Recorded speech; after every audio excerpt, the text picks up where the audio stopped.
Immigration and quota system. After World War I, America's economy fell, causing many soldiers to come home unemployed and for the cost of living to double. Americans longed for normality and a peaceful living. Many people became stressed and feared outsiders, therefore anyone who caused strife, usually immigrants, were loathed. From this, an outbreak of nativism, or prejudice against foreigners, raced across the nation to keep America for Americans. Many Americans resented these immigrants because they were willing to work for lower wages for hard, arduous jobs like coal mining or steel production. And after the war, the availability of many of these jobs decreased, prompting Americans to believe that the number of immigrants should also be limited. In just 3 years, from 1919 to 1921, the number of immigrants grew 6 times larger. Because of the natividist pressure, Congress decided to limit immigration by creating the Emergency Quota Act of 1921, which set the maximum of immigrants from each foreign country. As you can see in the chart, the number of immigrants allowed into the U.S. decreased drastically. The number of immigrants from Europe was limited to 2% of the total U.S. population and discriminated against Eastern and Southern Europeans, or Catholics and Jews. Then, in 1927, the number of European immigrants was limited again to 150,000 Europeans per year. In addition, the quota system outlawed Japanese from immigrating to the U.S., causing much hostility between the U.S. and Japan. The Ku Klux Klan emerged because of the Red Scare and anti-immigrant feelings. Many groups of people harassed other groups that were not like them. Members of the KKK reached up to as many as 5 million that had to be white, male, and native-born citizens. The Klan destroyed anything that had to do with blacks, such as saloons. They also drove Roman Catholics, Jews, and any other foreign people out of the country because they weren't like them. In 1925, thousands of KKK members marched down Pennsylvania Avenue in Washington, D.C. They marched to the White House, displaying their increasing size to America.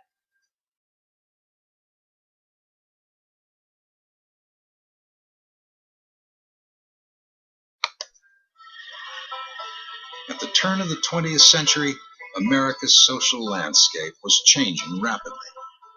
Urbanization, industrialization, and a massive influx of Jewish and Catholic immigrants from Europe. The Klan began a violent campaign to terrorize immigrants and exploit fears that immigrants threatened American values. By the 1920s, Klan membership was over 4 million. During the 1930s and 40s, Klan membership again declined, but the Klan experienced a resurgence during the Civil Rights era.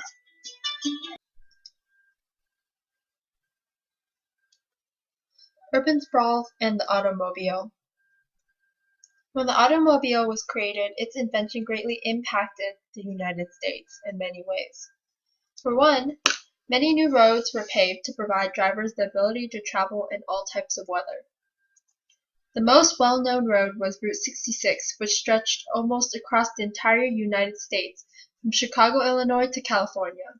Many new towns, gasoline stations, public garages, tourist camps, hotels, shopping centers, and repair shops were established along the road. With the addition of the car, houses were built with garages and driveways, resulting in smaller lawns. The automobile allowed for families living in rural areas to travel to the city to buy necessities and for city entertainment. Young people and women were given more freedom to travel, and families were able to go far new places for vacation. Workers also had an increased mobility, allowing them to work in places miles away. This caused the urban sprawl, where cities were spread out in all directions. Cities like Akron, Ohio, or Detroit, Michigan flourished because of the automobile industry. Cars became a status symbol, and by the late 1920s, about 80% of the American population owned a car.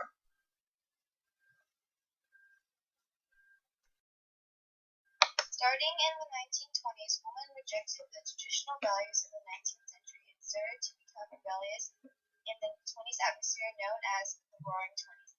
They began to demand the same rights and freedoms as men. For women, the flapper emerged during this decade, which was known as the ideal woman who kept up with the newest trends of urban life.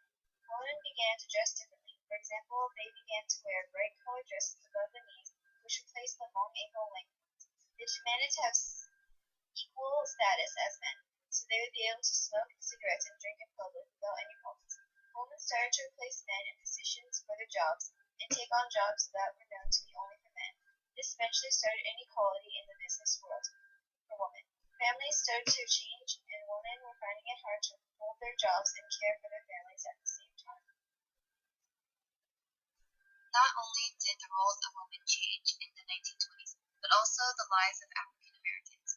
Thousands of African Americans moved north in a movement known as the Great Migration. They moved because of a change of expression towards themselves, but they were not welcome and they faced discrimination in the cities. Eventually, these people moved into Harlem and it became the world's largest Black urban community. Harlem faced poverty and unemployment, but a literary and artistic movement celebrating African American culture, known as the Harlem Renaissance, began to rise. They expressed their pride in their heritage and wrote about the hardships of being Black. Claude McKay was a novelist, poet, and immigrant who wrote poems about the harsh life in the ghettos. Another poet, Langston Hughes, wrote about the lives of African American working class. This movement created spirit and life to African Americans, and people even began performing, showcasing their talents like singing. Jazz became well known in the 20th century, becoming the most popular music for dancing. The Harlem Renaissance was a crucial time for change and development. Heritage and culture were expressed through art, music, and literature. This time was for new opportunities and change for African Americans, and also a major influence for people today.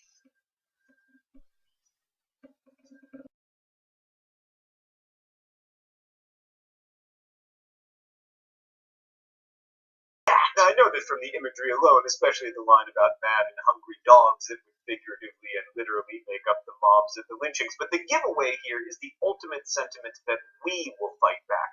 This was part of the spirit of the Harlem Renaissance, which rejected stereotypes and prejudice and sought to celebrate African American experience. Meanwhile, things were changing for women as well, as they found new ways to express autonomy. Flappers kept their hair and skirts short, smoked and drank illegally in public, and availed themselves of birth control. And marketers encouraged them to buy products like cigarettes, christened Torches of Freedom by Edward Bernays. Liberation had its limits, though. Most women were still expected to marry, have children, and find their freedom at home through the use of washing machines. But the picture of prosperity is, as usual, more complicated than it at first appears. The fact that so many Americans were going into debt in order to pursue the American dream meant that if the economy faltered, and it did, there was going to be lots of trouble. Prohibition and organized crime.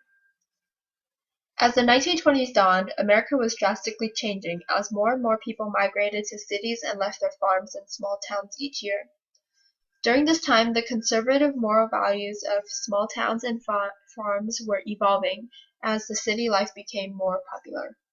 The new environment came with a new morality. Because of this, differences between those who lived in the rural and urban areas arose. For example, small-town and big-city Americans often argued about the topic on alcohol, especially when the 18th Amendment, the prohibition of selling, producing, or transporting alcoholic beverages, came into place. In the city, drinking was tolerated, whereas the conservative morals of small-town Americans largely disapproved of it and considered it a prime cause of corruption.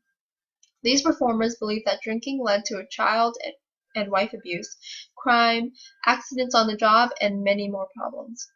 Groups like the Women's Christian Temperance Union, who considered drinking a sin, helped pass the Prohibition Amendment. At first, the new amendment was practiced. However, eventually many Americans and immigrants were fed up with making sacrifices and began to disregard prohibition. In the end, the lack of government funding made it impossible to enforce the law, which led to the downfall of prohibition. Because of this, many speakeasies became more and more popular. Speakeasies were saloons and nightclubs hidden underground. Soon, people began finding ways to hide the alcohol in their clothes.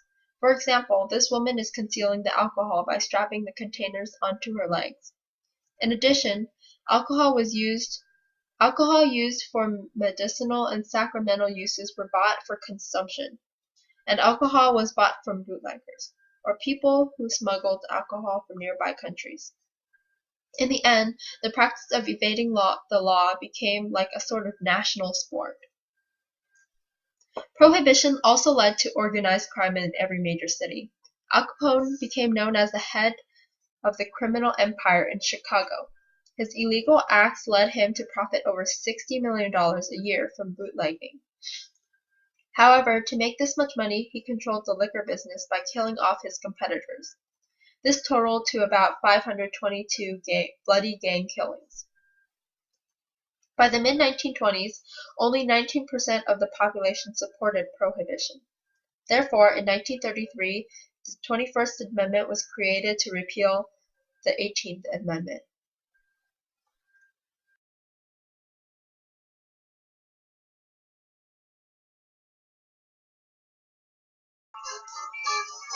Throughout the 1920s, the nightlife here, bands played, liquor flowed, and everyone who was drinking was breaking the law. In the first month of the new decade, the 18th Amendment became the law of the land. The sale and consumption of alcohol was now illegal.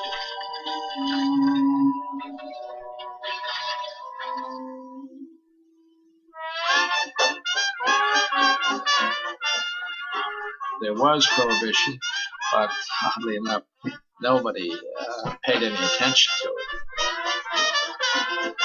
We went to people's homes. They served dreadful things called orange blossoms, which was gin and orange juice for both. And bad gin as well. Liquor was now sold behind closed doors in places called speakeasies. Proprietors took the risks and reaped the profits. It was good money. I was 15 years old. I was riding around with an Ash convertible. We had 4 speakeasies. One by the Daily News, one by the Daily Mirror. You had a people, you let them in. Okay. A guy had to explain who he was, and he'd show you an ID or something, and you let him in. You got to know, it was like family after a while. Every corner had a saloon on it. Of course, they were never raided. The cops were a big part of the business, too. People wanted to drink. It was a great game.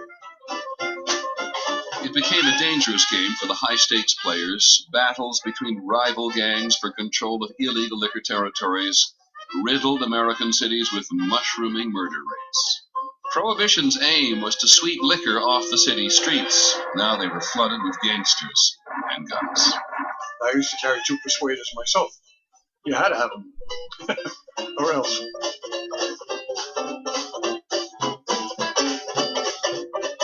Prohibition and the general disregard which followed it was the perfect symbol for the 20s, a decade which was about crossing the line, smashing tradition, breaking boundaries. As modern America came of age in the 1920s, boundaries of all sorts, technological, geographical, and social, were shattered.